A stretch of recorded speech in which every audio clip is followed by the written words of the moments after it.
ये कहानी है एक छोटी सी मेंढकी की जिसका नाम था मीना। एक गांव के किनारे एक छोटे से तालाब में मीना नाम की एक नन्ही मेंढकी रहती थी। मीना बहुत फुर्तीली थी, पूरे तालाब में सबसे तेज छलांग लगाने वाली। लेकिन उसे अपनी एक बात बिल्कुल पसंद नहीं थी, उसकी आवाज। जब भी कोयल पेड़ पर बैठकर मीठा गाना गाती, सारे जानवर उसकी तारीफ करते। मीना उदास होकर सोचती, काश मेरी आवाज भी इतनी प्यारी होती। लोग मेरी टर टर सुनकर तो हंसते हैं। फिर वह जुगनुओं को देखकर जो रात में चमकती थी, वो मन ही मन जलती और सोचती, इनके पास रोशनी है और मेरे पास क्या है। धीरे धीरे मीना ने सबसे मिलना जुलना कम कर दिया। अब वह तालाब के किनारे अकेली बैठी रहती।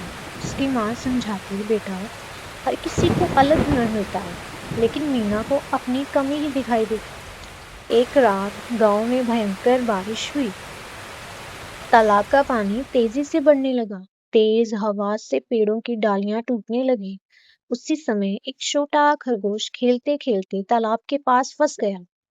बारिश इतनी तेज थी कि उसकी आवाज किसी तक नहीं पहुंच रही थी। कोयल डर के मारे पेड़ से नीचे नहीं उतर पा रही थी। जुगनुओं की रोशनी बारिश में बुझ सी गई थी। सभी जानवर घबराए हुए थे। तभी मीना ने खरगोश को देखा। वह पूरी ताकत से उछलकर बड़े पत्थर पर चढ़ी और जोर जोर से टर टर करने लगी। उसकी आवाज पूरे जंगल में गूंज गई। जानवर उस आवाज को सुनकर दौड़े चले आए। हाथी ने अपनी सूंड से खरगोश को बाहर निकाला। बंदरों ने टूटे पेड़ों को हटाया। कुछ देर बाद बारिश रुक गई। खरगोश कांपते हुए मीना के पास आया और बोला, अगर तुम आवाज ना लगाती तो मैं बच नहीं पाता। कोयल मुस्कुराकर बोली, आज तुम्हारी आवाज सबसे सुंदर लगी।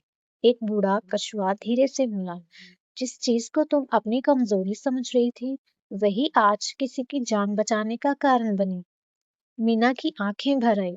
आज पहली बार उसे अपनी टर टर बुरी नहीं लगी। उस दिन के बाद मीना ने खुद की तुलना करना छोड़ दिया। उसे समझ आ गया कि हर किसी की चमक अलग है। कोई अपनी सुंदरता से पहचान बनाता है, कोई अपनी रफ्तार से और कोई अपने काम से। लेकिन असली कीमत उसी की होती है जो मुश्किल समय में दूसरों के काम आए। शुक्रिया।